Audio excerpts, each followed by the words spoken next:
Well, hello everyone, and welcome to this month's live critique. How are you all doing, guys? Are you well? Not too bad, thanks. You? Yeah, not too bad at all. It's been a while since we've spoken, eh? Yeah, that does seem like a long time. Couple of weeks is all it is, but it seems to be been ages, eh? Yeah, definitely. Yeah, definitely. How How are you you doing, mate? doing, Matt? Looking very serious Good, down there. thanks. Good, Oh, good, good. good. So this month's theme was water, and we've had quite a lot of submissions for that this week, this last month or so. The guys have been sorting that out for me because I've been absent. So yeah, we've got quite a few, and I've just picked another couple tonight as well, and I've added those to the list as well. So yeah, we'll crack on with the first image, I think, eh? Yeah, it's nice to see plenty of people posting pictures this month. Yeah, definitely. Yeah. Right, so this is the first one, which is by Andrea Bedozzi, and it's Bedozzi. called Spitfire Dragon. I'll just make this bigger. There we go. Now, what are your thoughts on this, guys? Wow. I would say a lot of timing's gone in, a lot of planning's gone into this shot, wouldn't you? Yeah, it looks The way nice. it's positioned the Looks sun nice. and yeah, the movement in the water. It's very dramatic, eh? Yeah, I like that. I like the shutter speed in the water. It's quite nice. Leaves that little bit of texture in there. Eh? Yeah, it shows the movement, but doesn't sort of blend too much time, does it? It's sort of, it doesn't like you said, it's holding texture on the rocks there. Yeah, I think so. Nice color in the sky. Nice bit of interest in the clouds as well. I think.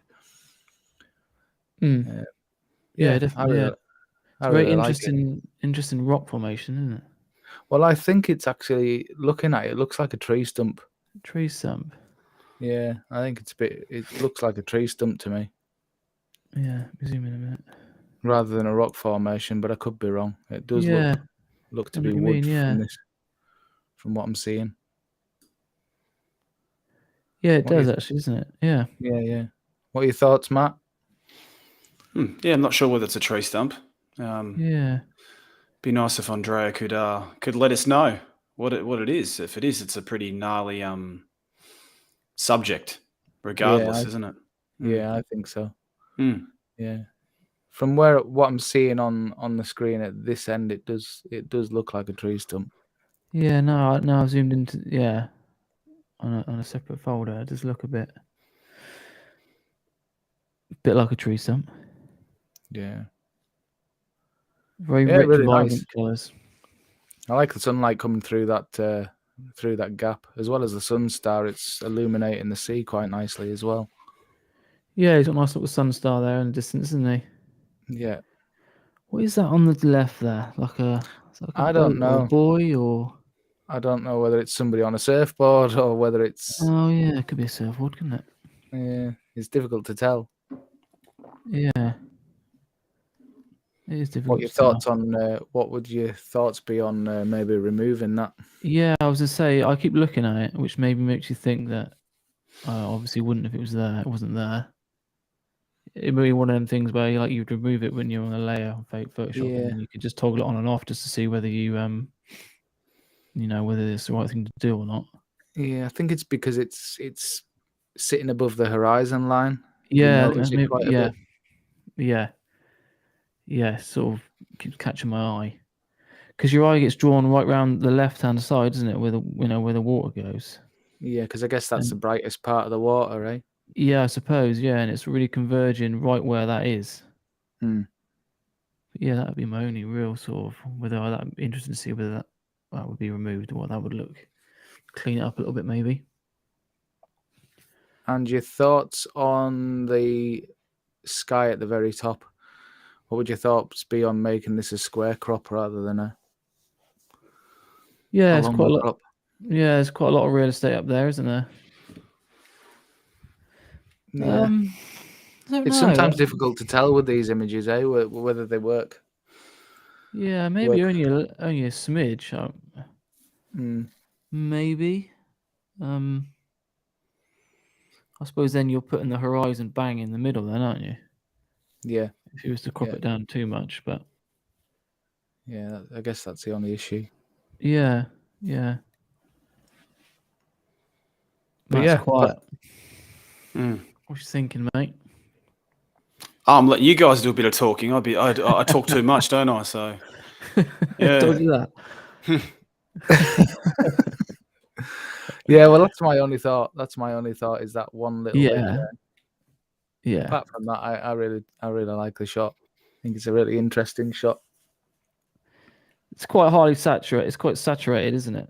As well, the editing style. But then these images tend to be a bit like that anyway, don't they? Because because the colors are very vibrant. Yeah, I Well, mean, it's you're looking straight into the sun in the morning, mate. It's going to be saturated. So yeah, if anything, he's probably desaturated it a little bit rather than saturated. Yeah. I think so. Yeah, I think it's maybe been tuned down a little bit. Yep. Yeah. I like it. Yeah, it's really good. I like the composition. I like the thought process behind it. Yeah, definitely. There's a lot to like. For sure. Yeah, Definitely. Great Definitely. first, great first image. Definitely got wet So- feet as well with that one. I would say so. You need to be in the water for that kind of shot. Definitely, it makes all the difference being in the water though, because that's when you really get that water rushing towards That's you. I it. Yeah, it's the only way to do it, isn't it? think. So, what are you guys' thoughts on a subject for next month's critique? Any ideas for a theme for next month? I was kind of thinking along the lines of maybe winter, snow, something like that. Yeah, I was thinking earlier, like, because we've had like our first few decent frosts here. Mm. Like an icy, maybe like a frost, or was a frost too niche? It's not. Yeah, It's I a would bit. maybe go something like winter if you're gonna Yeah, go that Yeah. way, because we're all at least here we're starting to get snow, frost. I yeah, know other places around the world are starting to get that. Obviously not everywhere, but I think it gives good scope. So if we go with winter, maybe, eh? yeah. Winter's a good one because like you Yeah. said, most people are in winter now. Right. So for next month, then, guys, if you want to submit images, use the hashtag OPG critique and submit them to the official Outdoor Photography Guide Facebook group using the hashtag.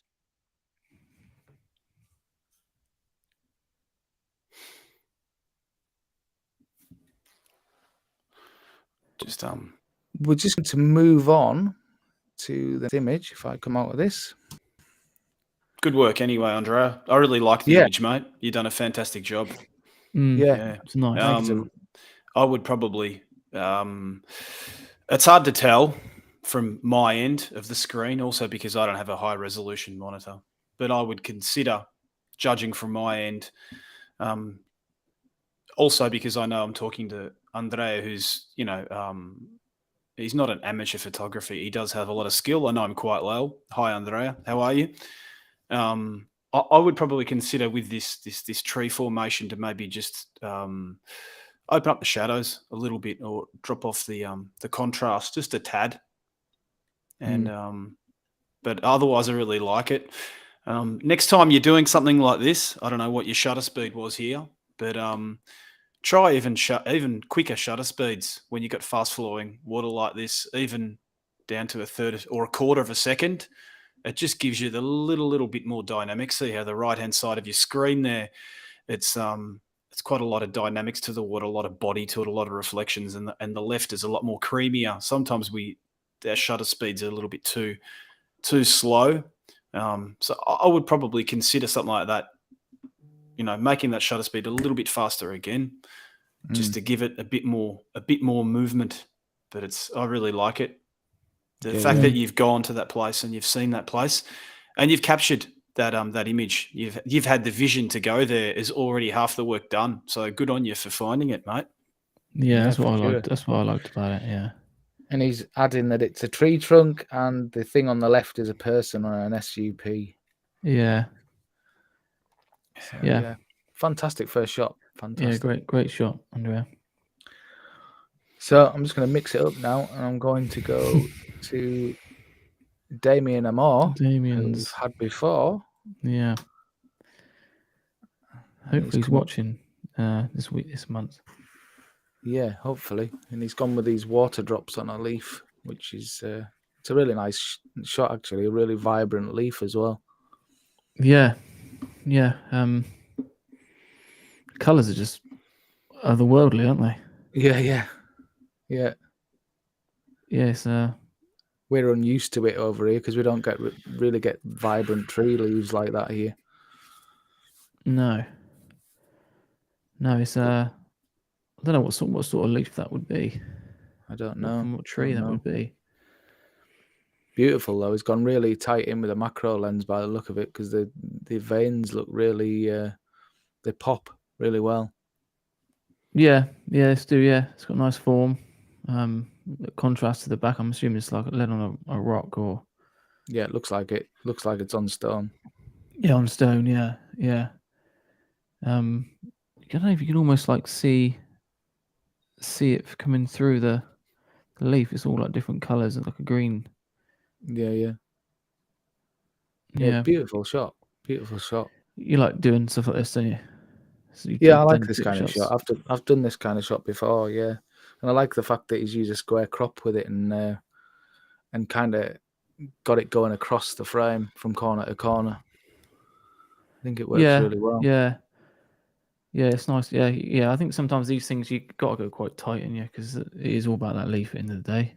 Yeah, definitely. And actually, he's taken another shot, which I'll just bring up here, I see which is that gone one tighter into it, which is this one. So for me, I prefer that one. Yeah. Whereas I prefer to see more of the leaf, to be honest. Yeah. Okay, why? Why? I like to see the shape of it. I'm enjoying the shape of the leaf, to be honest. Whereas this is kind of more of a detail shot, where the other one's got more form about it for me, anyway. Yeah. I like the tighter because it's more of an abstract. It's just what I like. You can see more details it brings out more details in the droplets. There's just obviously more detail and show. Have a think about it, Tom. Why do you enjoy this more? Not because of the details. There's a reason why you enjoy this more than the leaf. Think about it for a minute. While you're analysing the photo, look at it. Don't say you enjoy the details, because the details you can see in the other shot. You can see it as a full leaf. Think about why your eye is drawn to this more than the actual leaf itself. Because the leaf itself is just more mundane. It's what everyone does. They take photos of leaves. So what's the difference between that and this?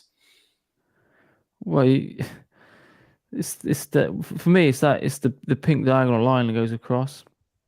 It's the yeah, but the other image has got a pink diagonal line in it too. There's something else in here that's attracting you more. No, well, you tell me what it is then. Okay, if you're looking at why when you see something like this as opposed to the other one is just something that we see in every day, isn't it? Maybe a lot of people don't look down on the ground and look at the leaves on the ground, but a photographer does. Yeah, a photographer does. Okay, so but a photographer doesn't see this. It's abstract, and you're right. It's abstract, and it's going in even closer. So it's making you understand that within a frame there is another frame, and so it's no longer mundane. We're looking at very specific lines that work in harmony together to make it appealing. Whereas before, the lines of what was making it was appealing was the shape of the leaf and the background it was sitting on, which accompany everything else. Now we're just looking at something that you don't normally see. Okay, we've got like these veins in this leaf. We're looking up really close to it, and those water drops on it. That almost like magnify those details even further in. With that shot of the leaf a bit further out, you can't quite see those details, can you? So here we're sort of saying, okay, beyond the frame, there is another frame.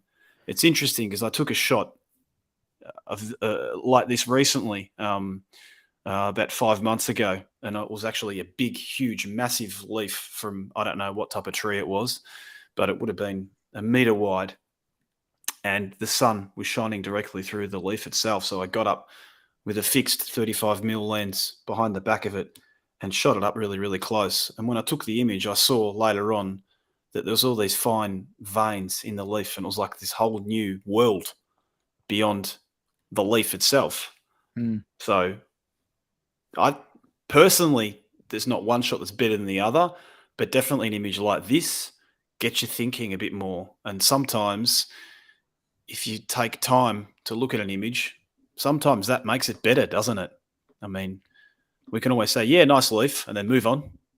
But Yeah. you get an image like this, you might skip past it and not look at it, or you might go back and say, oh, God, hang on a second, and then look at it and think, wow, look at that. Isn't that incredible? Yeah. Yeah, definitely. So, you start to notice the details like reflections in the water droplets and all sorts. yeah. Yeah, that's what I mean. That's what I mean. Like, you can see more detail, can't you? But, you know, that's all personal, isn't it, at the end of the day? Yeah.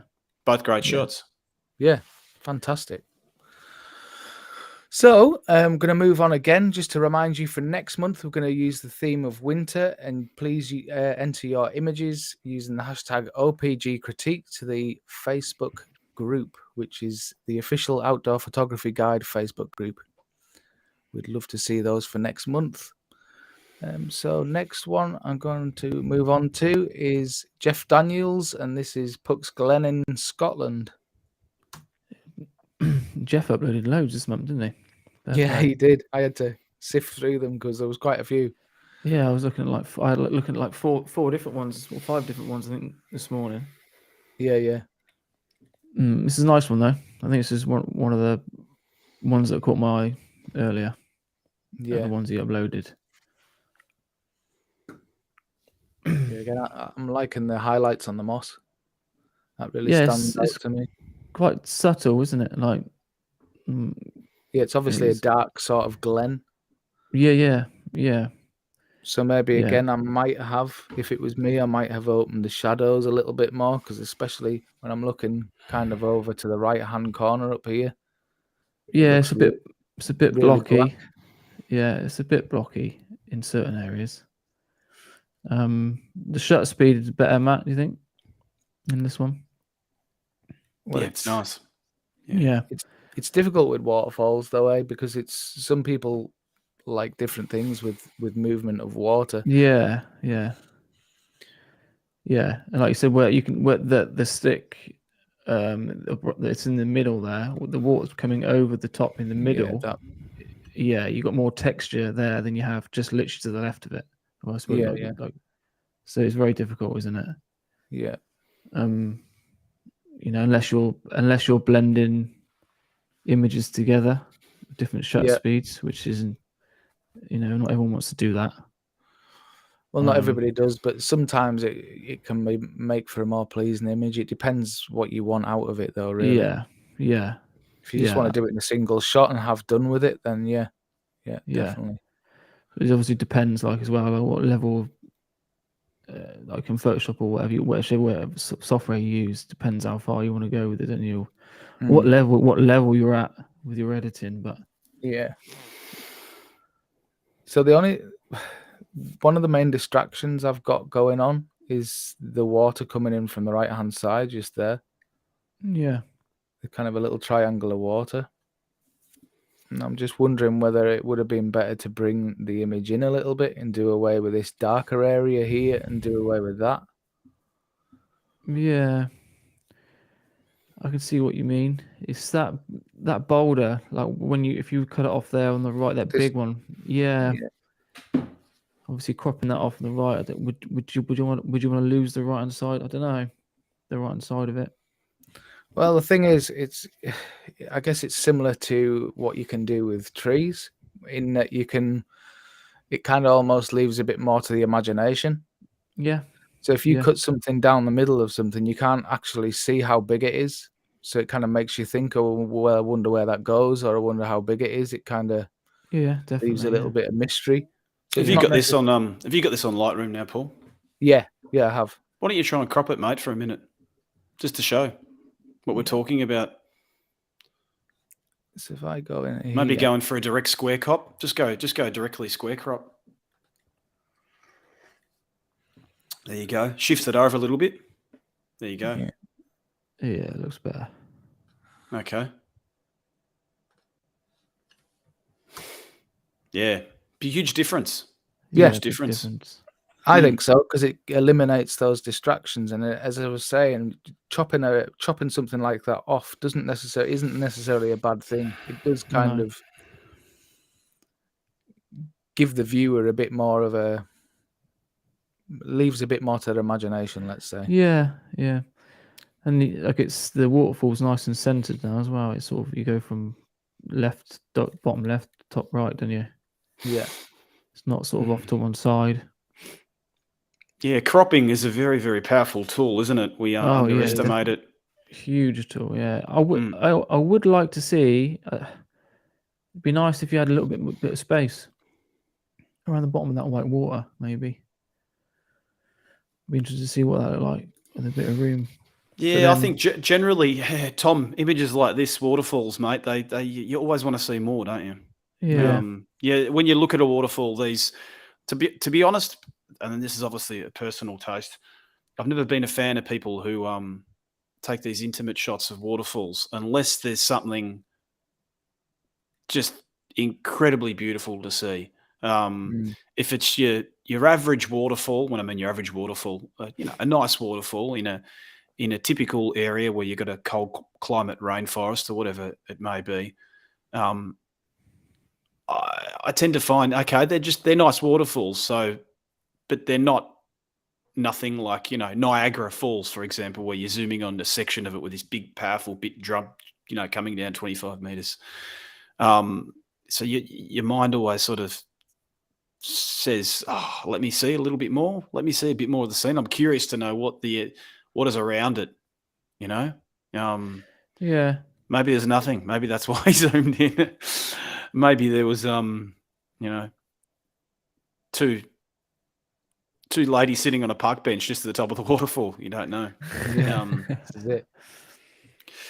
But yeah, definitely, I think the crop helps in generally. I would say so. I think it simplifies it to me. I would give one tip, and this comes down to post-production. Who took this photo? Sorry, mate. Jeff Daniels. Jeff Daniels. Jeff. Hi, Jeff, if you're listening. Hi, mate. Great shot. Really, really good. He's in the chat. Yeah, just where this comes to post-production with waterfalls, and this is something that happens literally all the time.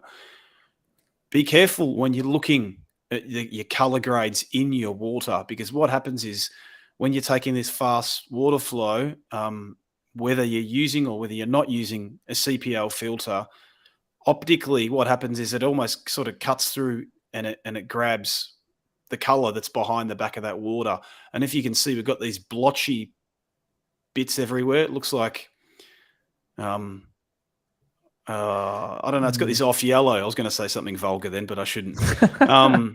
It's got these off blotches of yellow that are really sort of, you got one at the very, very top. The first bit of the waterfall is coming down to get this blotchy yellow bit, and then another one and another one. And all the way, they're very, very distracting if you look at them.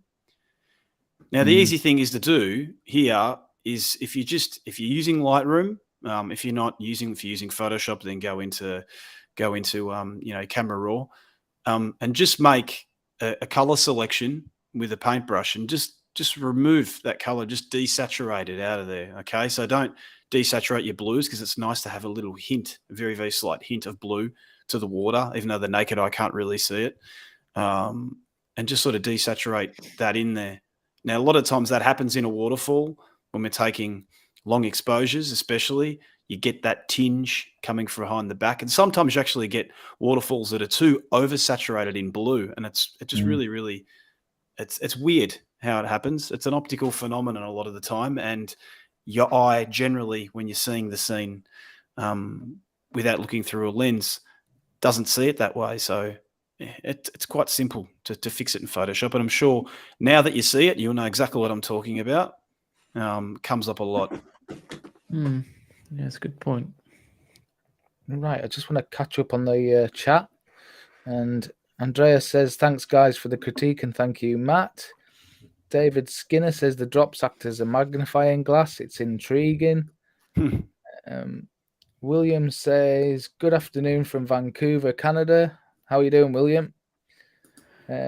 David Skinner says, I'm liking the diagonal log with the water flow over it, point of interest. And Jeff Daniels said, I tried cropping it out, but the balance was off. Yeah. Okay. Yeah. You haven't got one of a bigger scene, have you there, mate? Maybe open it up a bit more then. Yeah. Or something else you could try doing is trying another crop, maybe a 4x5 crop. And if you open up your shadows a little bit more in some of those areas. Yeah, because it's just a little bit black. Just be careful when you open up your shadows. If you can make a general selection, so like a dark tone selection in your shadows, when you open them up in that area itself, cool it down a little bit in your white balance, because shadows, generally speaking, aren't warm, they're cold. So if you open them up and you leave that white balance of those shadows warm, because your camera lens picked up the whole entire scene as a warmer white balance, it'll look very off-putting. So try and open them a little bit, but just add that little bit of coolness to it, so a little bit of blue. And that makes a really big difference when you open up shadows. That's another little tip. Post-production, mate. That's just those little things. Give it a go. Yeah, definitely. Definitely. Yeah, that's a good tip, actually. Most people, I would imagine most people would never even think of doing that. They would just open the shadows up, wouldn't they? Yep. Yeah. Cracking. Well, good shot. Good job, Jeff. And fantastic. Just work on those little bits and pieces, eh? Yeah, I like it. Right. Well done, mate. Just before we move on to the next one, just want to remind you again that next month's critique is going to be winter. Please submit your images to the official Outdoor Photography Guide Facebook group using the hashtag OPGcritique. Right, so where's this other one I was looking at? There we go. Yeah. Yeah. And this one is Annabelle Schlesinger. Yeah, it's a bit of me, this one. I like this one. Yeah. Yeah, I like it. It's just simplicity, isn't it? It's, it's not a lot to look at, but there is at the same time. It's got a really nice soft appeal to it. Yeah, I think she's hit the nail on the head with the focus as well. There's some lovely light coming down from here as well, from this top section. Yeah. Almost looks like streaming light in. Tom, tell us why you say that she hit the nail on the focus, mate. What are your thoughts about that? What are you saying exactly? Well, because these close-ups, depth of field's a massive problem. Well, depending on how you want it to look, obviously. But why is depth of field a problem with the close-ups? Oh well, you're compressing the scene. You're so close. The lens is you're compressing the scene, the depth of field, so you can't possibly get. I don't know how close that she was here, but you can't get front to back sharpness in one go. It's just not possible. You have to, focus on a certain area like she has done, which is probably what I would have done.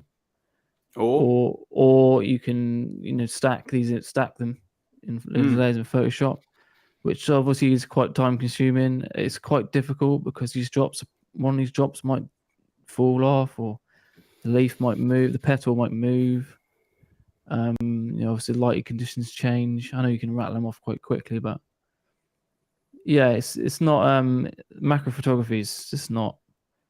It's not for everyone. It's a labor of love. When you're dealing with nature as well, it's like something like this, very hard to do, isn't it? But I quite like. It's again like we talked about earlier. I like a tighter, more abstract, more sort of elusive image.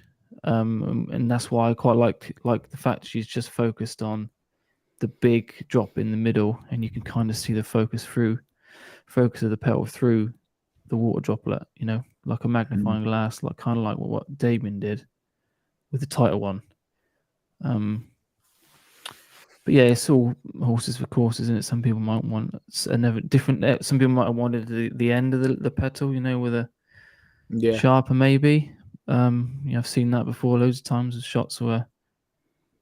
So your eyes like more like a journeys into the image more, but for me, I just quite like the way. I don't. Do you find it distracting, the initial foreground out of focus?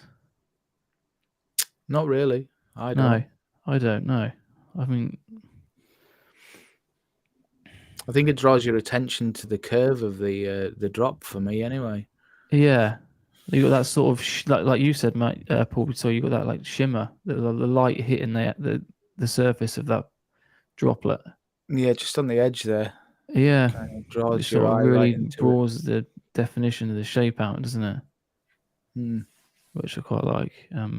But they're so subjective, aren't they? These macro shots, or photography in general. But like when someone takes an image of something that's inside their head like this, something so unique, you really are narrowing your field, your market, in you of.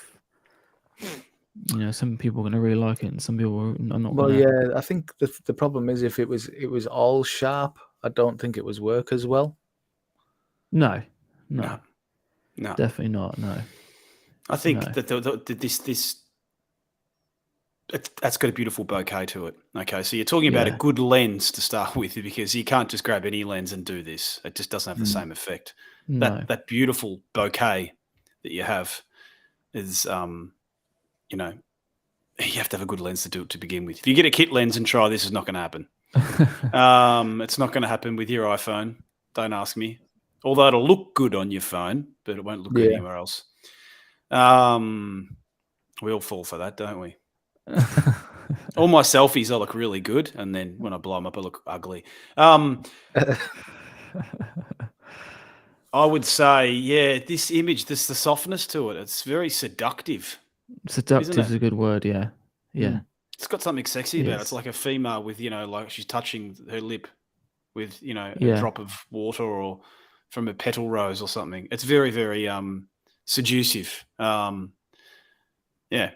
like it. It's got a female touch to it. Miss Schweisinger, I'm trying to say Schweisinger. Annabelle, am I saying it right? Schweisinger? Yeah, I like it. You've done a good job. Yeah. I taught you well. Hang on. It says, Bella says, hi, it was taken single picture with a 105mm macro lens. Yeah. Yeah. Yeah, it's beautiful. It's really nice. Yeah. Like when I go out and shoot, like when you think I fancy shooting something similar like to this. Generally, I haven't got a macro lens, but like if we're using a telephoto lens, you can get fairly close, can't you? Yeah. This is the sort of image I have in my head, the softness of how I would want it to come out. Yeah. Which is quite hard to achieve, isn't it? Because the way the light reacts to smaller scenes like this, the water, obviously, it's quite hard to sort of pick out something and not blow the highlight or create a distracting hot spot. Yeah. But it's all about taking your time with things like this. It's not a case of just pulling your camera out and going bang. Well, I've got that shot. It's a case of kind of taking your time and trying different things till you get the look you're after. Yeah. Yeah, definitely. Yeah. Yeah, I'm sure she took more than one. More than exactly. One Oh, yeah, definitely. Probably sifted through half a dozen shots and said, this one's works for me. I'm sure she took one of the drop of water very, very sharp and saw this whole blurred area in just this drop of water, and you couldn't probably see any of the pinkness through that. What is it anyway? Is it a rose petal? Yeah, some sort of petal, isn't it? Yeah. Some sort of flower petal, and it looks really vibrant where the water bubble is there, because it's obviously sitting on top of a really vivid pattern. Yeah, I love like that. So Bella think says almost right with the pronunciation of my There you last go. name. Mm. KJ says great photos. Big fan of you three. Thanks very much, KJ. Thank you very much, KJ. Appreciate that. Right, we're going to move on to the next one now. Then I just want to remind you guys as well. Our theme's going to be winter next month. Please submit your images using the hashtag OPG Critique to the official Outdoor Photography Facebook group page. Would love to see them because there've been some fantastic submissions, and every month they seem to be getting better and better. So it's fantastic to see. Yeah. Right, let's just move on to this one. No, it was another one that I picked up tonight actually, which has got drops in it. Just let me come back out of there. And this is Joe Vale, who often submits images. Go, Joe. Similar sort of technique to the last one, actually, is picking an area of focus. And it it's almost got a look of like alligator skin or reptile skin about it. It's got that sort of look. Yeah, it has. Yeah. But again, another abstract sort of pattern. And I love the kind of silver tones that are in the out of focus parts, and the fact that where the bokeh's hit, it's produced these lovely little bokeh balls down here. Yeah, they're actually quite, they're quite, they're not sort of oniony, are they, neither? Well, no, they're nice and round, which is sometimes what you get, I guess. Sometimes you get bokeh balls that don't really look like balls anymore. They're kind of squashed. Yeah. But I always thought that was down to like the slightly less quality lens as well, isn't it? Like, you know, the bokeh balls is nice and round. Yeah. I think it also matters on how many aperture blades are in the lens as well. I think it kind of similar to how a Sunstar works, I guess. It's how many aperture blades are in there to make it a rounder form, I guess. Yeah. But yeah, it's nice. It's nice. I really like the black in the middle. So it's like black and silver almost. Yeah. There's a lot to look at. Quite nice how it's sort of in the center as well, like just lower from center, so your eye sort of leads in and stops. And unlike the other images we've looked at with water bubbles in it, you don't see any reflection here really. It's more a case of just bokeh and then pure black. It's just really simple, I think. There's nothing too distracting about it, so your attention's not captured by little subtle things. It's just more the patterns. The patterns, because the highlights in the immediate foreground are just as bright than some of them as the background ones. So you're not, like you said, you're not really drawn to the front or the back or any particular highlight.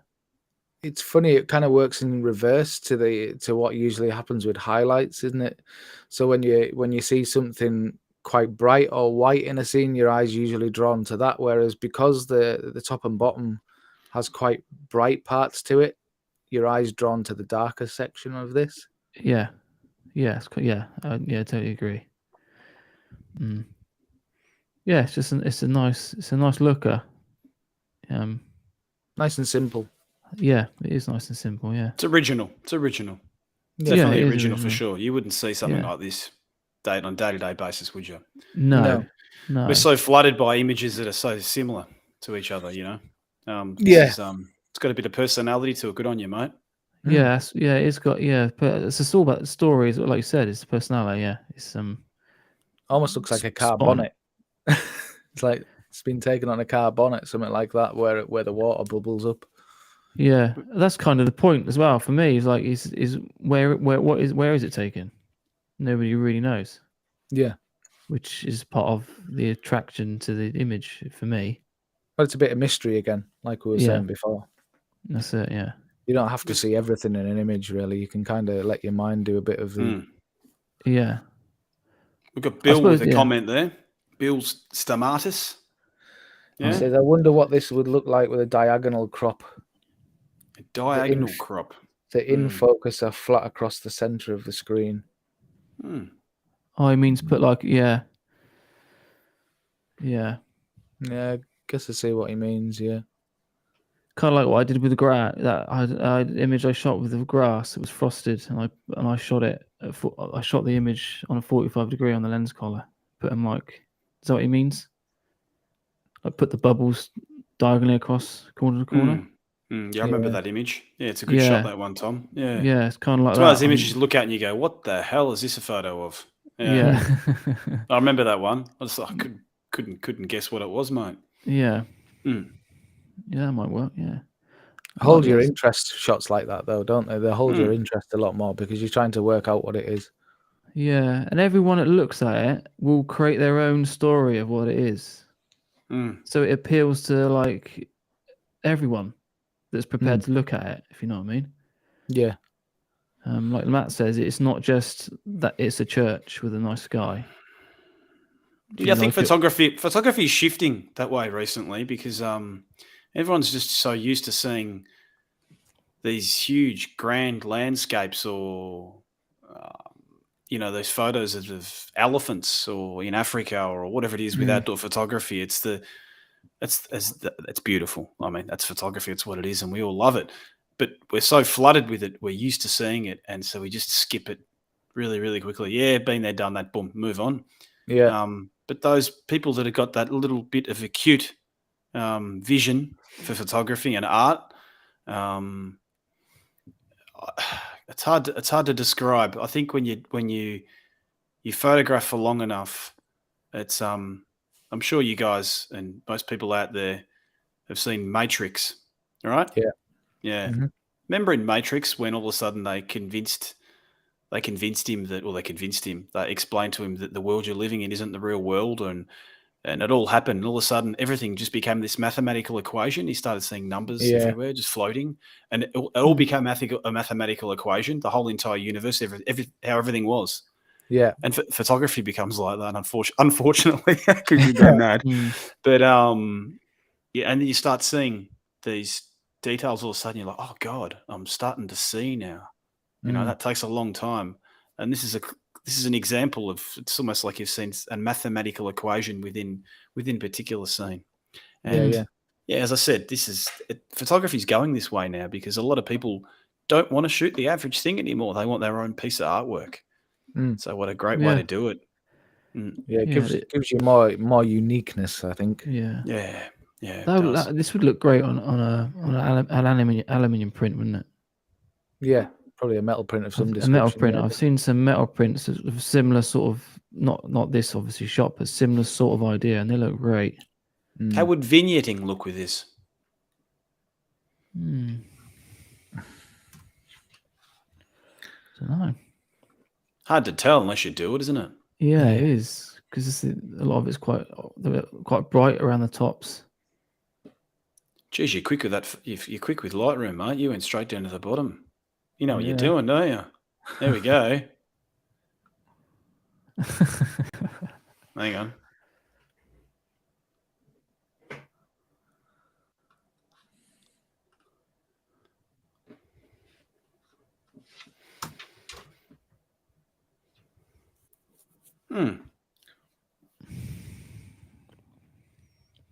Yeah, I guess it brings. See that it's difficult with a shot like this because your attention's already drawn to the center. Yeah. Yeah, that's true. Didn't help, did it? Not really. And it made that bokeh less soft, didn't it? Yeah, I think so. Yeah. I think it was so pleasant. Just these blown out bokeh bubbles everywhere. Yeah, it made it nice. Yeah, I think it worked fine before. Yep. Yeah. Lovely shot, Joe. Lovely shot. I like that one. That's a real Great good thinking, one, that one, Joe. So just to remind you again, winter is our theme next month. I'm really looking forward to seeing those because it can be pretty much anything to do with winter like snow, frost, any of these sort of abstract details. Again, it can be the big shots, whatever your imagination does with it, really. So use the hashtag OPG critique and submit them to the official Outdoor Photography Guide page. We'd love to see them for next month.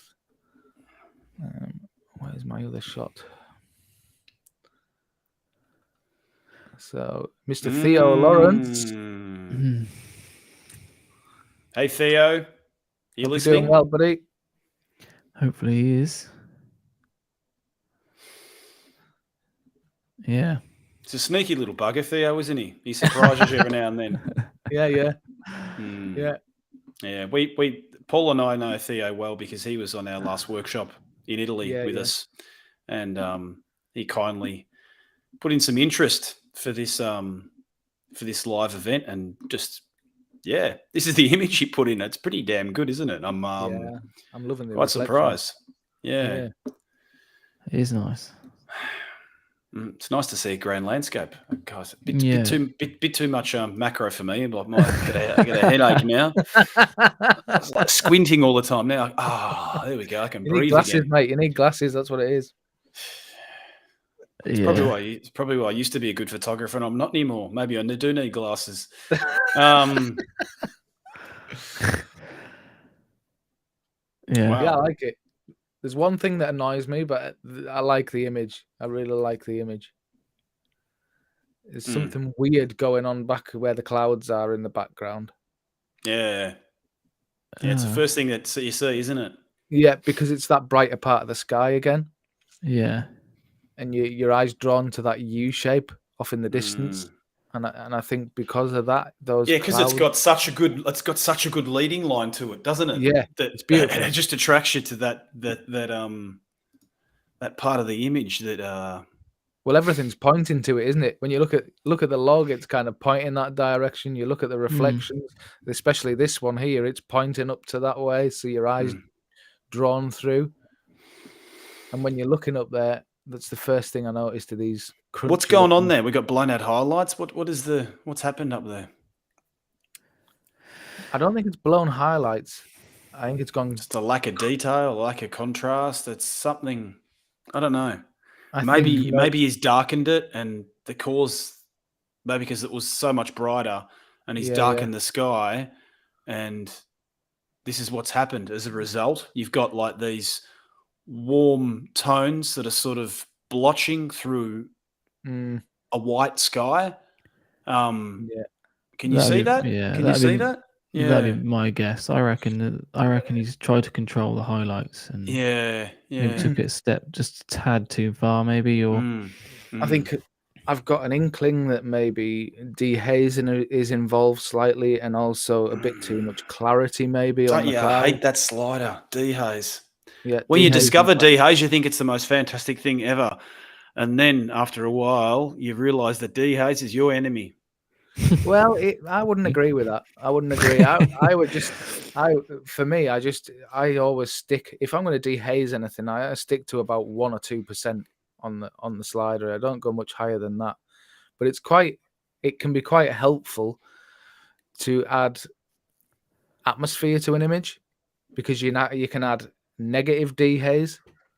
And negative dehaze. Negative dehaze is fantastic, and that can help add atmosphere to an image, and so it is quite helpful. It's just, I think what tends to happen is people see dehaze, and then because of what it does to the sky, it kind of makes your skies more dramatic, or it can do. But you end up with crunchy skies like this, and especially if you combine that with a bit of clarity or something like that to try and bring the detail back.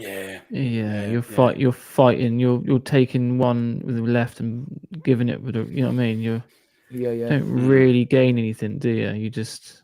Theo's written up. He doesn't recall exactly what he did, but he'll go and have a look and see what happened there. Yeah. Look, you look at this image. So I think we can agree that composition-wise, leading lines, we've got this center subject in the foreground. Everything sort of all fits together. Composition-wise, really, really well, doesn't it? The light was as good too.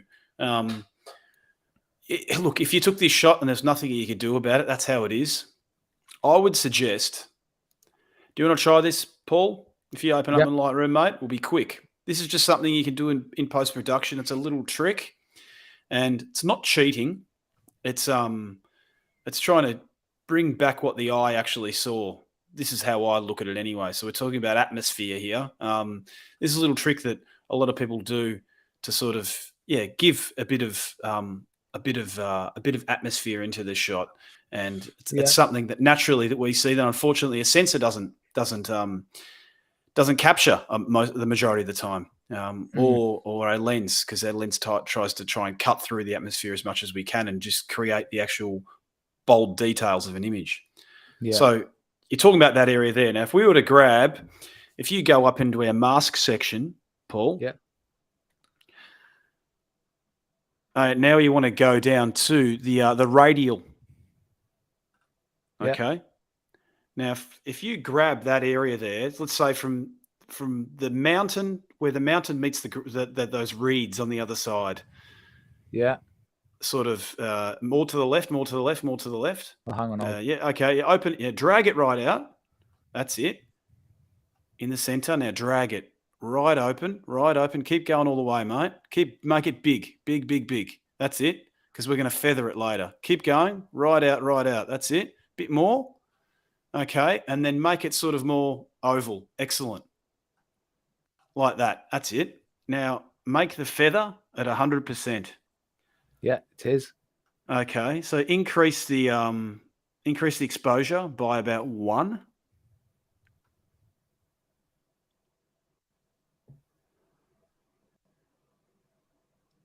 Okay, yeah. Good. And now just make it a bit warmer at the top. That's. Oh, hang on. Yep. Just give it a bit of warmth. Is that going to be enough to fix that? Maybe open the exposure up a bit more, mate. Let's bring down the highlight. It's just a little bit too blown, those areas. But sometimes in blotches of an image like this where you got some distraction, if you do sort of add that, it's almost giving like a natural light to the image, something that's sort of naturally coming in without exaggerating too much. You're just adding some atmosphere. It has got rid of a bit of that crunchiness. It did got rid of a bit of it. Wasn't quite enough. But having said that, with the resolution from my end, it's always hard to see exactly and what's happening on your screen, Paul. And we're working on a JPEG, which is difficult anyway. I'd be interested, Theo, if you wouldn't mind sending me through. You've got my details. Send me through the raw image of this, and I wouldn't mind having a look at it. Maybe the next live we've got coming up, I could just show you quickly before we start the live. Or the end of the live. Just so who wants to follow this image up, because it is a great frame. You've captured it really well, mate. Yeah, lovely image. I do like it, Theo. Fantastic. Wouldn't mind going there, actually. Yeah, it looks lovely. Right then, so we're nearly done. I just want to remind you that next month is going to be the theme winter. Please get all your images submitted to the official Outdoor Photography Guide Facebook group using the hashtag OPG Critique. Would love to see them for next month. So I just want to finish on another one. And funny enough, it was another one of our workshop participants. Really? Which is Adrian. Oh. And he's just submitted this tonight. Jeez, missed that one. You missed that one, yeah. I see that. Yeah, he's just put it in today, so it's not gonna. Oh, there we go. Yeah, it's a great shot. Yeah, I love it. Yeah, it's wow. So what he said was, just before we go any further, it's got kind of almost like an Orton effect look to it, but it's not an Orton effect. It's basically rain on the lens. So it's like rain hitting the lens, and it's actually softened the image. Yeah. Yeah, we all know about that salty film you get over your lens that you can't get off. Yeah, I love this. Not if you've got case filters, you don't. It just wipes straight off. Yeah, exactly. Just smear it. Well, it just pretty much runs off, doesn't it? Really beads off. Yeah. Lovely shot, mate. Adrian, it's hard for me to tell, like I was saying before, because from our end, we've got such a low resolution image, we don't really get to see the details as well. Composition-wise, looks excellent. Crops, you could probably try another crop. Try a square crop, so it looks like. Cut out a bit of that sky. Yeah, so the sky's a do it. bit, yeah. I was going to say exactly the same thing. Actually, is go to square crop. Let's just bring that down. Yeah. And do that. And I think that's far better. I think they Yeah. both work, to be honest, do. because the sky gives you sort of an idea of the sheer size of the wave. It almost gives you like a Scale. proportion of Yeah, it does give you scale almost, doesn't it? Yeah. To a certain extent. I think the birds help with that as well, though. That the birds do help with birds do help. the scale. Yeah, I would grab those birds. I would make a selection of them, and I would darken the tones just a little bit more. Make them a tad punchier, just to make them stand out. I think they're a little bit soft. Don't go and change the the sharpening on it too much. But I would just make a selection of it and try that, mate. Just to make them stand out just a tad more, because they're just beautifully in the scene. It's a shame not to give them just a tad more importance. Like I said, look, most of the images tonight are so good. A lot of it's just a little bit of post-production tweaking in a lot of the shots. Yeah. But Tom, here's an example, mate, of a crop within a crop, isn't it? We've talked about it so much, though, haven't we, Tom? You know a lot about that with your woodland photography. Yeah. That you take a scene and you go back and then you crop it in later on, because sometimes woodland photography gets so messy and you have to sort of find that. Yeah. That's why these big sensors are so great these days, aren't they? You can hunt right in and take a piece out of the puzzle. That's it, yeah. And sometimes there's things in the around the outside, no matter how much you look, and you don't always spot certain things that might be distracting, so you can always crop them out after. But yeah, you look at this image here, the image as it works, I quite like it with the sky, I think, actually, just because it does sort of give a bit more size, shows a bit more size maybe to the wave. But the shapes, the way the wave sort of curls over and forms, there's so much going on inside of so many details in there that you can't, And you haven't fallen, Adrian, for that trick that everyone does, where the first thing you do is you grab the sky and you darken it. It's good to see you haven't done that. Also, too, because you do that, you know perfectly well what's going to happen. You're not going to get the details in those waves. The tips of those waves, you're going to lose them, because there's no way you can make a perfect selection. You could get close to it, but you would get haloing. There's no way that you could make a perfect sky selection on an image like this. So good on you that you didn't even try. Yeah, there's just enough texture in those clouds. It's just nice. Yeah. It's just you don't need it, do you? That wave is so powerful. Look at the dynamics in that wave. It's be interesting to hear what his shutter speed is here. Yeah, I was just thinking that. I wonder what such a big, powerful wave. It's so fast. You'd be talking at over 1/100th of a second, I would assume. Oh, easy. Yeah. All right. Yeah. 200 probably, I would say. Yeah. God, to be honest, I don't have much experience with these fast moving waves, big waves. I don't know too much about it. I know there's some big name photographers out there that love this type of photography, and I'll be interested to know what type of shutter speed that you used here, mate. Whether you knew what you're doing and took it and got it in one shot, or you tried, 1/30th of a second and went all the way up to 1,000th. Be interesting to know. But great shot, mate. Good on you, Adrian. Great one to finish with. Yeah. Right. So, thanks very much for everybody for joining us. This month's critique's been fantastic. We've had some fantastic images in. Again, next month we're going to do winter, so please submit your shots for that on the official Outdoor Photography Guide Facebook group using the hashtag OPG Critique. Just use your imagination as you have done with this month. It can be close-up shots, it can be wide landscapes, it can be anything you like. Just use your imagination. Thanks, guys, for joining us, and we'll see you again on the next one. Take care, everybody. Cheers, guys.